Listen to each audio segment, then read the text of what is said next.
I agree with Pat here. Um, and I just want to play what he says, and I'm in total agreement. They say that as the universe expands, the distance between things is getting greater and greater, a bit like people in Brexit Britain. If this carries on, everything will end in frozen darkness. But it could be worse. We could be staying in the European Union. There's always a silver lining. Now, of course, this is not to make light of the fact that the Brexit result was deeply disappointing for all you people who don't want the United Kingdom to exist anymore. So much so that you're still complaining about it more than 2 years later. You must be doing wonders for the earplug industry. I know that many of you take it as a personal insult that your views were overruled by, let's be frank, your inferiors, the stupid people whose opinions shouldn't count, and to be fair, that's bound to put anybody in a bad mood. Had you won, as predicted, well, the whole EU question would now be settled permanently, and we'd be well on our way to a borderless world run by a committee of people who know best. It was all going smoothly, we were nearly there, until 17.4 million xenophobes and racists, including yours truly, destroyed it with a heavy blunt instrument called democracy. It must be infuriating. So now, naturally, you're throwing a tantrum and demanding a second referendum, either on the irrelevant technical terms of a trade deal, talk about grasping at straws, or by claiming that you didn't know what you were voting for, and you'll have to forgive us if we smile at that one. We voted in that referendum after a lengthy campaign where all the issues were thoroughly debated from every angle and point of view so that when the time came, everyone who was paying attention knew exactly what they were voting for and, just as importantly, what they were voting against. You had every chance to familiarise yourself with all the issues in depth, but you couldn't be bothered. You wasted your vote, and now you're wasting everyone's time demanding a second referendum to compensate you for your own inadequacy. How entitled are you? And on top of that, you've got the nerve to call it the people's vote, a name that's already taken, by the way, so you'll have to call it something else, like the hypocrites' vote, or the cheats' vote, or the crybabies' vote. But we had the people's vote more than 2 years ago, when the politicians told us, you, the people, will make this important decision directly, and we will implement what you decide. They even legislated in Parliament, nice and official, to pass the final decision to us. And they told us again and again that leaving the European Union means leaving the single market, the customs union, and the jurisdiction of the European Court of Justice entirely. No ifs, buts, or maybes. They could not have been any more clear about it. There were to be no half measures. It was a final decision, completely in or completely out. And completely out is what we voted for in the people's vote, in the full knowledge of what we were voting for and what we were voting against. Unaccountable power will always be misused. It's human nature. So the first order of business should be to make all power accountable. If we can't do that, we're building on quicksand.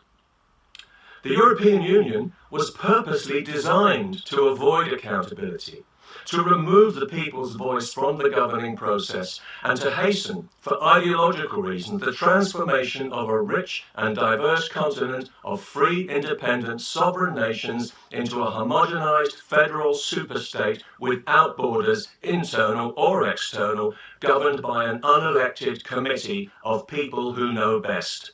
You know, like they do in China. Their ridiculous puppet parliament, where nobody is allowed to initiate legislation, makes a mockery of democracy. They turn government into a Freemasonry. And newer members like Poland and Hungary, who were enthusiastic about EU membership, are now becoming a lot less cooperative, because they can see that what they've got themselves into here isn't all that different from what they escaped from. A federal dictatorship where their country exists in name only, and where policy is imposed from the top down by unelected foreign bureaucrats who punish non-compliance. And this is why we voted for Brexit. It's got nothing to do with business or this ridiculous pantomime about getting a trade deal. It's much more important than that. We've seen enough to know that we don't want to live in a borderless world at any price, because we know that such a world would be impossible to govern democratically. And we know that democracy is all we have with which to defend ourselves from career politicians who have shown that if we give them unaccountable power over us, they will misuse it to disempower us further and to impose an agenda that we didn't vote for and we don't want, as they did with the European Union. We were sucked into a full political union when all we ever voted for was a trading bloc. Nobody told us that our laws would be made elsewhere by people we didn't elect and couldn't remove, or that our country would disappear in all but name, but that's what they tried to foist on us. An unaccountable government of remote bureaucrats whose track record proves them unqualified to govern any society. Everything they've touched has been a disaster, especially that wretched single currency which has caused untold misery in southern Europe, but they just keep pushing blithely on. And every time a democratic vote goes against them, they ignore it or they overturn it because the grand political plan is always more important than the welfare or the wishes of the people it purports to govern, which is why grand political plans have a way of ending in tears, as this one certainly will. But until it does, who knows how much more damage these people will do to Europe, undermining freedom, snuffing out democracy, impoverishing whole countries, and opening the gates to a flood of hostile invaders, while having no mandate to do so. In their obsession with eliminating borders and sovereignty, they are deliberately allowing this third world invasion, and they are knowingly presiding over the death of civilized Europe. And they've never even had the integrity to put their rotten project to a vote. So we did it for them with Brexit.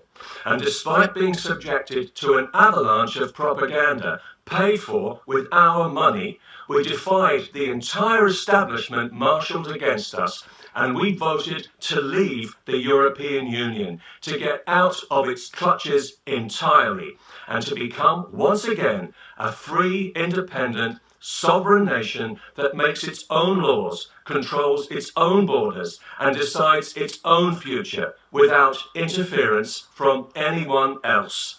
No single market, no customs union, no jurisdiction for the European Court of Justice. That's what we voted for in the people's vote, in the full knowledge of what we were voting for and what we were voting against. And if democracy means anything in the home of democracy, it must, as promised, be delivered in full. Well said, Pat. I agree totally with you, mate. Okay, thank you.